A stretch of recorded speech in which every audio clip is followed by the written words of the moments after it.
آپ کو پتا ہے چنگیز کی تاریخ؟ چنگیز ایک ظالم بادشاہ گزرا، بہت بڑا ظالم، جس کے سر پر 50 لاکھ لوگوں کے قتل کا الزام، 50 لاکھ انسانوں کا قتل معمولی ہے؟ اس زمانے کا چنگیز، اور وہ ملک کے ملک فتح کرتے ہوئے نکلا تھا۔ ایک زمانہ ایسا تھا میرے عزیز، گھوڑے پر بیٹھا ہوا چنگیز کچھ لوگوں کو، مسلمانوں کو گرفتار کر کے میدان میں کھڑا کیا ہے اور جلاد کو بلایا کہ ایک ساتھ سب کی گردنیں اڑانے لگ جاؤ۔ وہ کتنے لوگ تھے؟ 3 صفوں میں کھڑا کیے ہوئے تھے لوگوں جن کا قتل ہونا تھا، لائن سے کھڑے ہوئے ہیں، سب اپنی اپنی باری کا انتظار کر رہے ہیں۔ جلاد تلوار لے کر آیا اور جب پہلی صف والوں کو قتل کرنے لگا، وہ گردنیں اڑا رہا تھا، ایک بوڑھے میاں پہلی صف میں کھڑے تھے، وہ جلدی سے دوسری صف میں چلے گئے، پیچھے والی صف پہ گئے۔ بادشاہ چنگیز گھوڑے پر بیٹھا ہوا کھلونے سے کھیل رہا ہے اور یہ منظر بھی دیکھ رہا ہے اور ہنس رہا ہے۔ بوڑھا یہاں سے ادھر چلا گیا، پہلی صف کا کام تمام، پورے قتل ہو گئے۔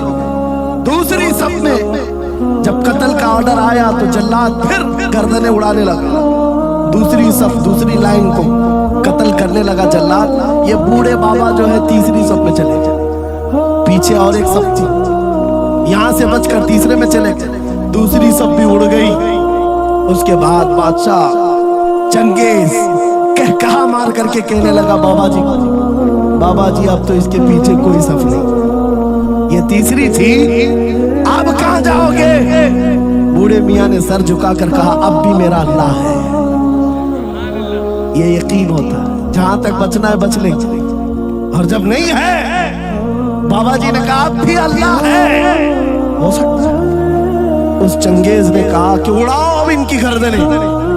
ابھی جلاد تیسری صف کو اڑانے ہی جا رہا تھا، اچانک چنگیز کے ہاتھ سے وہ کھلونا نیچے گرا جو کھیل رہا تھا بیٹھ کر کے گھوڑے پر۔ جیسے ہی وہ کھلونا اٹھانے کے لیے نیچے کی طرف آیا، اس کا پیر زین سے نکل گیا اور گھوڑا اچانک بھدک گیا، سرکش ہو گیا اور گھوڑا سر پر دوڑنے لگا، اور یہ ایک پیر اس کا زین میں پھنسا ہوا ہے اور سر نیچے زمین پر ہے۔ اب گھوڑا دوڑتا گیا، پتہ نہیں کتنے پتھروں سے اس بادشاہ کا سر ٹکراتا رہا، گھوڑا کسی کے قابو میں نہیں آ رہا۔ سارے سپاہی، سارے فوجی اس گھوڑے کو پکڑنے کے لیے پیچھے بھاگ رہے، لیکن گھوڑا دوڑتا گیا، اتنا دوڑا کہ اس چنگیز کا سر پھٹ کر کے بھیجا باہر، مر گیا۔